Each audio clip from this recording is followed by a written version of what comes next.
All right, do it again, and we are back at it. That was the read from Nikki Haley over at the United Nations, promising that if Syria even entertained using chemical weapons again, or the Russians countenanced them using it again, we'd be there and trying to do what exactly we did over the weekend. Retired Lieutenant General Dick Newton on all of this. General, obviously, we promise a follow-up if Assad follows up, but the one thing that's very clear, he did follow up with a conventional attack in the same region in which he launched that chemical attack, feeling that he could, and he did. What did you make of that?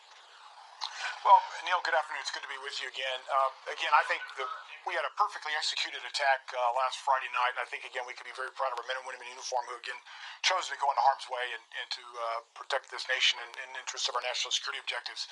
I believe that there are other options in the Pentagon game plan, like Nikki Haley said at the UN National Security meeting last on Saturday, that we are locked and loaded should Assad decide to engage again. But this, again, was a very successful strike. I think it sends a message not only to Assad, but also to Iran, to Russia, and also to North Korea and other adversaries around the world, that this president and this national security team is committed to protecting our U.S. national security interests. All right, we draw the line at chemical weapons, right? I mean, if you die by more conventional means, as tens, hundreds of thousands over the course of this war have, that isn't going to promote our as much as using chemical weapons, right? That's correct. I mean, again, using weapons of mass destruction, such that Assad did against the citizens of Douma. Again, let's also, remind ourselves that the primary mission we have in Syria right now is to defeat ISIS.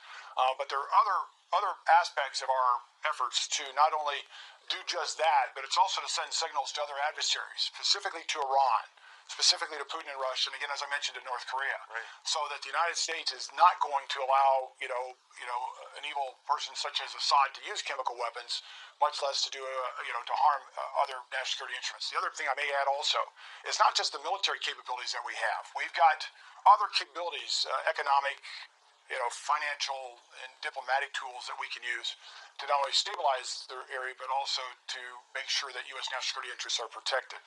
General, is it your sense, I mean, we've gotten some mixed messages on how the administration plans to respond with possible sanctions against Russia itself, or we might be holding off, believing that they might make a better effort to rid Syria of these weapons. Hard to tell, but your thoughts?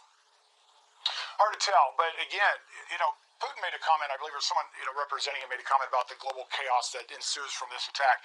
He's been part of that chaos in Syria and elsewhere. And again, I think the only thing Putin understands is power. And so that's what the president and the national security team demonstrated. And that goes with, again, Iran, as well as Kim Jong-un of North Korea and so forth. That, again, not only with the United States, we will respond, but we will respond with lethal and precise, measures. Again, to go back to the top of our discussion, there are other options in our playbook, right, and that the U.S. is prepared, and we've shown the will, and we've also shown the capability against Assad using these atrocious weapons of mass destruction, these chemical weapons.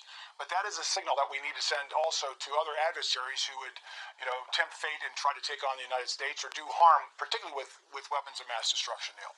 General, thank you very, very much. You've been invaluable steering us through this whole crisis in Syria that seems to have calmed down for the time being.